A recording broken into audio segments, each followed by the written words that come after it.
Hello everyone, I am Ritu Kaushik, Assistant Professor in Civil Engineering Department from RPIT Campus Karnal. Today we will discuss about the alternative water sources. In our last video, we have already discussed about the groundwater sources and surface sources. ठीक है, ये हमारी third type है alternative water sources. With growing water scarcity, alternative sources are increasing important. क्योंकि water की जो बहुत कमी हो रही है, मतलब कि ग्राउंड वाटर की काफ़ी कमी हो रही है. पहले हमें कम हाइट पर वाटर, कम डेप्थ पर वाटर अवेलेबल हो जाता था, लेकिन आजकल बहुत गहराई पर भी हमें वाटर जो है अवेलेबल नहीं हो पा रहा है. तो उस चीज़ को देखते, उस स्कैर्सिटी को देखते हुए अल्टरनेटिव वाटर सोर्सेज का यूज है वो बहुत इम्पोर्टेंट हो चुका है. तो इसमें सबसे पहला हमारा रहेगा rain water harvesting. Rain water harvesting में हम क्या करते हैं कि जो बारिश का पानी होता है उसको कलेक्ट कर लेते हैं, फिर उसको ट्रीट करके हम यूज कर लेते हैं. ठीक है, या फिर उसको हम स्टोर करके रखते हैं. ग्राउंड वाटर रिचार्ज के भी काम आ सकता है. तो डिस्क्रिप्शन में पढ़ते हैं. Capturing and storing rain water from roof and other surfaces for direct use और ग्राउंड वाटर रिचार्ज. दोनों के लिए डायरेक्ट यूज करो या फिर ग्राउंड वाटर रिचार्ज के लिए, हम दोनों चीज़ों के लिए रेन वाटर हार्वेस्टिंग का यूज करते हैं.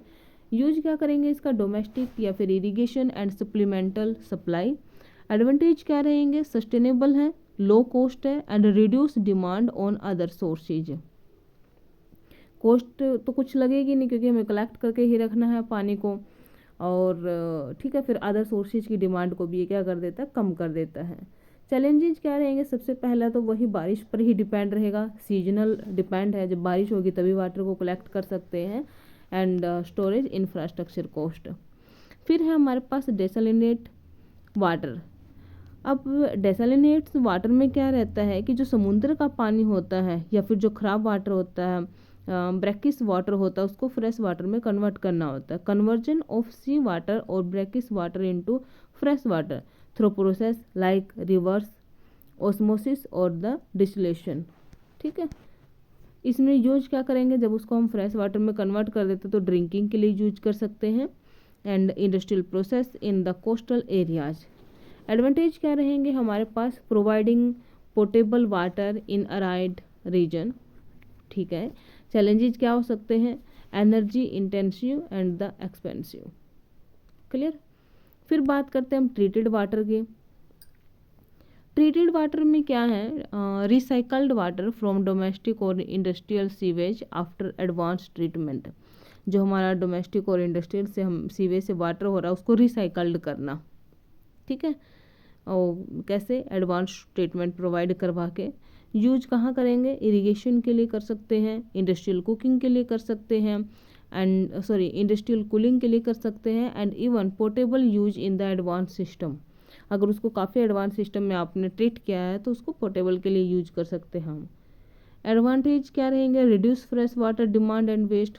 ठीक है, जब आप रिसाइकल जो ट्रीटेड वाटर उसका यूज कर रहे हो तो फ्रेश वाटर की डिमांड कम हो जाएगी. एंड चैलेंजेस रह जाएंगे public perception and the treatment cost.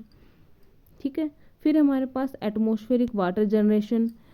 Device extract water vapours from the air and the condense it into liquid water. इसमें क्या कहा है, एटमॉस्फेरिक वाटर जनरेशन में कि जो वेपर्स हैं उनको एक ऐसा मतलब कि डिवाइस एक्सट्रैक्ट किया है जो वाटर वेपर्स, एयर से वाटर वेपर्स को लेगा और उसको कंडेंस करेगा लिक्विड वाटर में, एक प्रकार से क्या कर देगा, कन्वर्ट कर देगा. यूज क्या रहेगा, स्मॉल स्केल यूज है. एंड एडवांटेज रहेंगे useful in area with high humidity.